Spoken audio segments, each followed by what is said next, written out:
Thank you very much.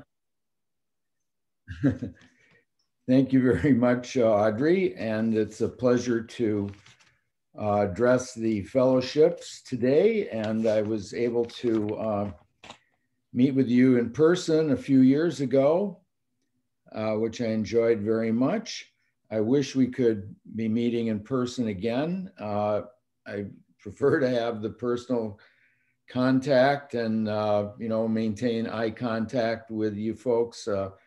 But I understand why we're doing it in the format that we are, and so I will just do my best.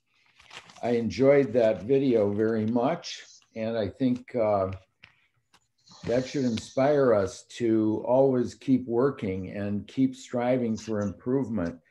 You know, unfortunately, my topic today isn't a real upbeat one. Threats to American democracy, because unfortunately, many of the observers who are examining our current situation feel that American democracy is in a greater threat right now, or under greater threats than any time since our Civil War back in the 1860s. And that is not a pleasant thing to contemplate, but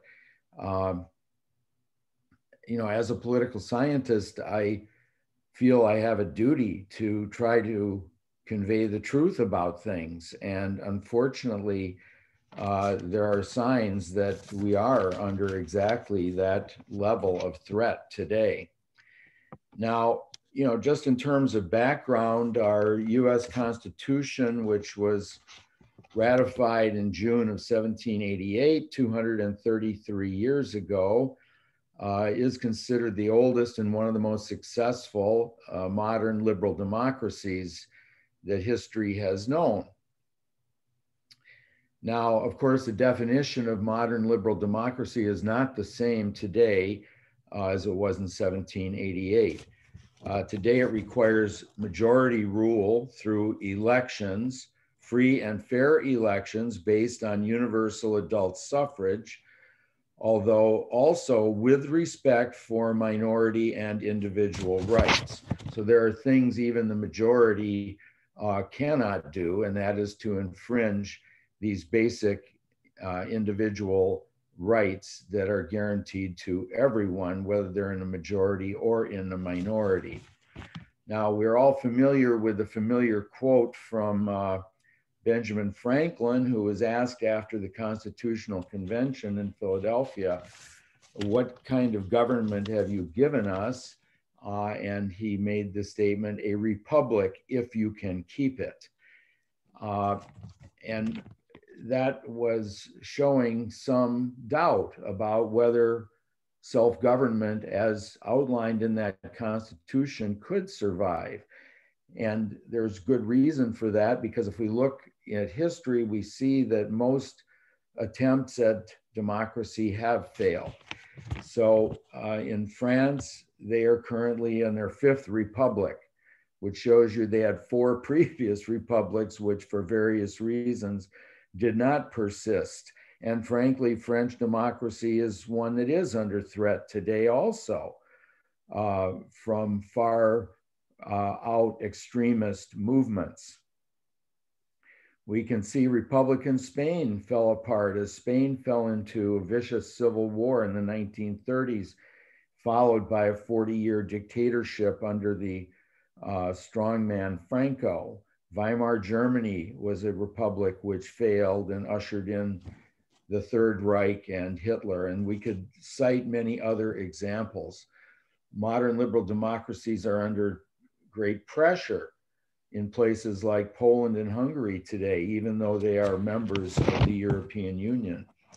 So these failures have come under greater scrutiny in recent years. Steve Levitsky and Daniel Ziblatt, fellow political scientists, have written a book, How Democracies Die. And they really analyze the ways that democracies can fail. Sometimes it happens very suddenly, as with the coup d'etat in Chile in 1973, or other times more gradually or even quasi-legally, as in Germany. The number one thing driving the erosion of democratic norms is the ever intensified pursuit of power when it becomes almost a goal unto itself.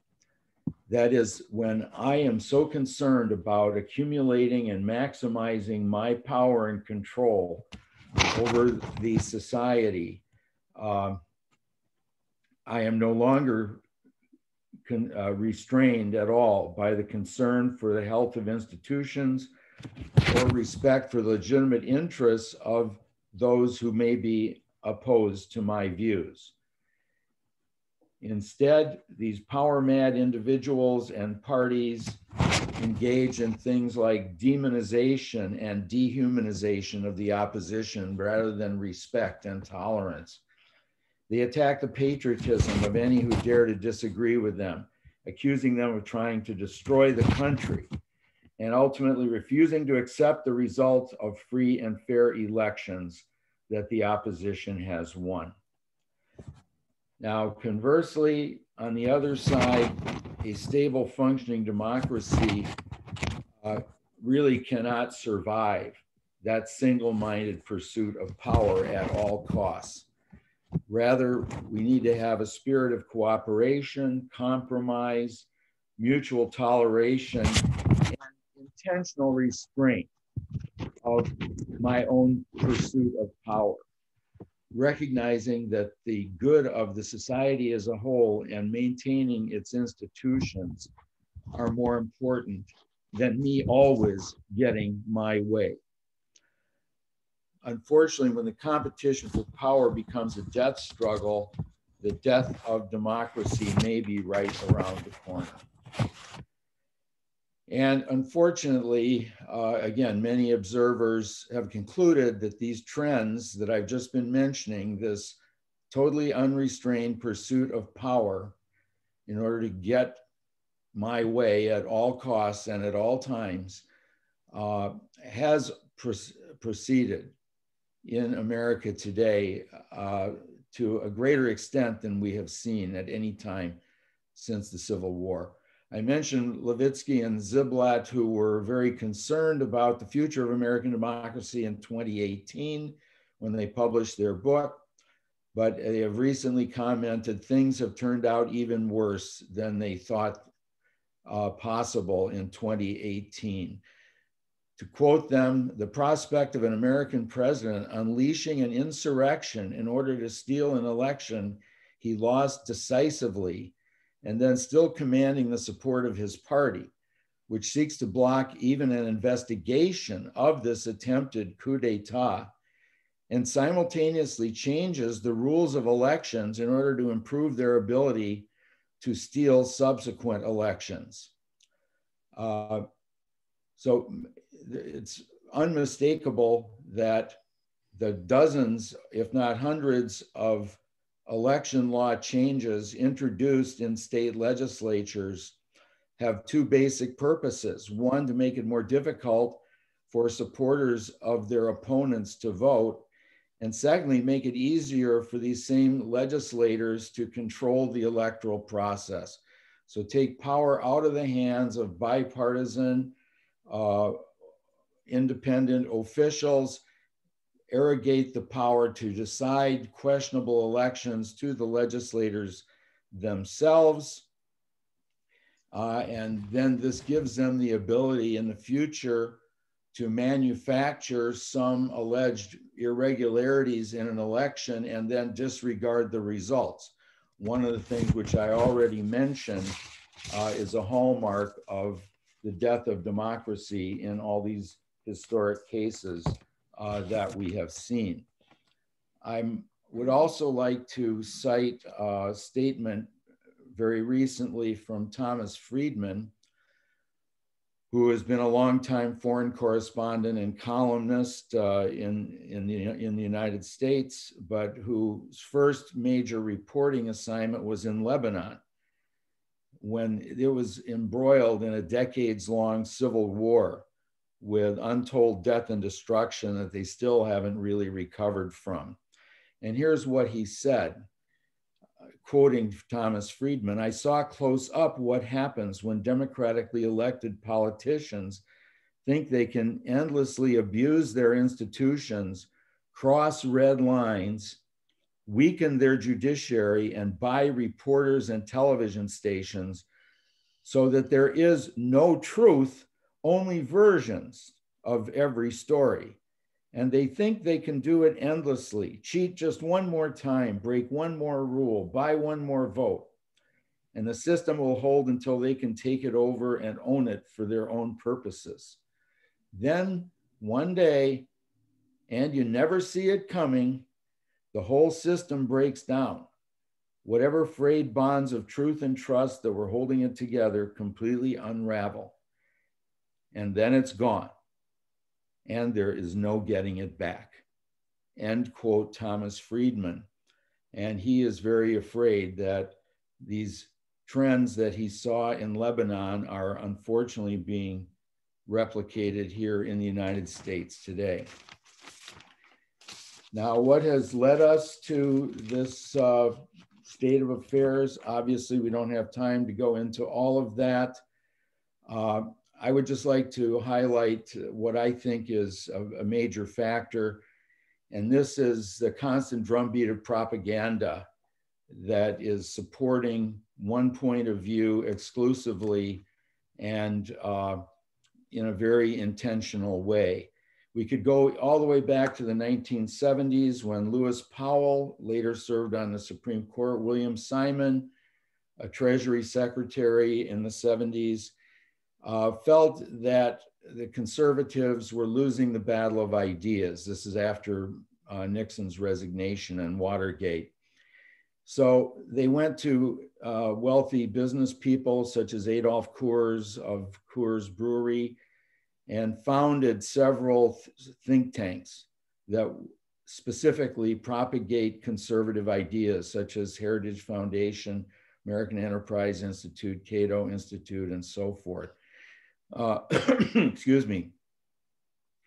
These don't have identical points of view, but they are definitely pushing a certain ideology that is generally critical of government and glorifies the unfettered free market in every conceivable situation. Then in 1987, we had a repeal of the Fairness Doctrine, which required controversial issues, broadcasters to present differing sides of controversial issues. This was never held to be unconstitutional. It was actually upheld in US versus Red Lion Broadcasting, but the FEC, the FCC actually abolished it on its own during the Reagan presidency. And so at this time, now broadcasters could feel free to broadcast just one side or any one-sided views that they cared to. And we've seen the rise of, frankly, conservative media ever since then. We did have some Supreme Court rulings that, frankly, basically, in my opinion, and this obviously we can discuss because I take First Amendment freedoms extremely seriously, but we have had a bunch of rulings that seem to say that freedom of speech includes the protected right to lie and to slander and to say things that are palpably untrue. 1964 New York Times versus Sullivan is one case there you may wish to look up. Makes it very hard to, if you are a public figure, to win cases of libel or slander. You have to prove not only that what was said was false, but that the speaker knew it was false and said it with malicious intent. That is not easy to do. A case that's not nearly as well known as the 2012 case, US versus Alvarez.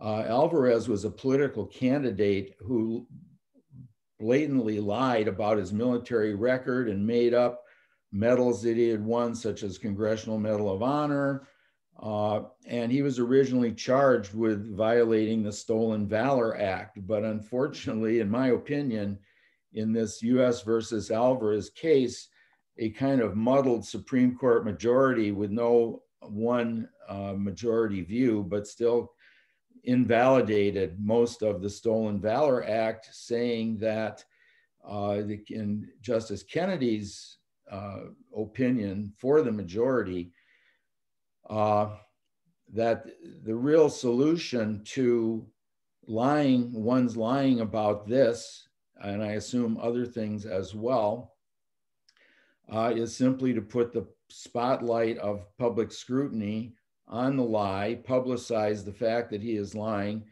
and then it will hurt him more than help him. So again, this is the idea that the answer to bad speech, even dishonest speech, is simply more speech. And much more recently, this hasn't gone to the Supreme Court yet. It is being appealed, but a US District Court judge dismissed a libel suit against Fox News personality Tucker Carlson by arguing that basically he's such a notorious liar that no one could really take what he said seriously. Quoting the actual opinion, the general tenor of Carlson's show should inform a viewer that he is not stating actual facts about the topics he is discussing and is instead engaging in exaggeration and non-literal commentary, end quote. You know, again, I am not 100% sure how we draw lines, but as a society, I just believe we are way too tolerant of lying and slander, and some of the most outrageous allegations about people in public office and outside of public office that are allowed to slide over. Consider me old-fashioned, but as Audrey mentioned, when I was brought up in Winona, Minnesota, we were taught about our rights, but we were also taught that with every right comes a responsibility.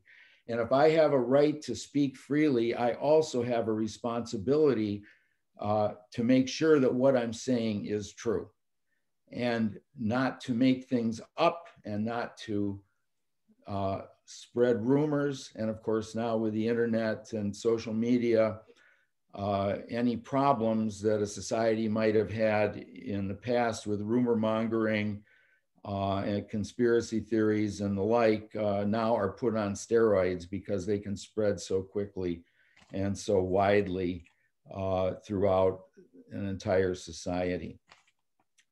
So wrapping up and hoping to set the stage for some discussion later, what can we do about this grave threat to American democracy that we are confronting right now?